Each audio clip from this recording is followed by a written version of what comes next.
excited also for the finals guys upcoming dahil finally ma-answer na yung mga prayers natin ni Lord kung ano ba talaga yung kung saan ba talaga tayo patungo and kung mananalo ba and mag-represent ang Philippines or babalik sa ating dating buhay which is getting my civil engineering license.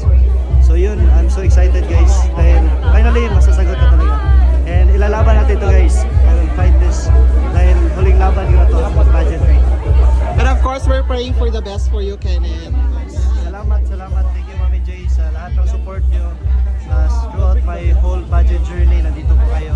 And sa mga supporters nyo, salamat guys. I appreciate it from the bottom of my heart. Thank you so much. You're welcome and best of luck sa April 28th. See you there guys. Yeah, sa Newport. I need your help and support.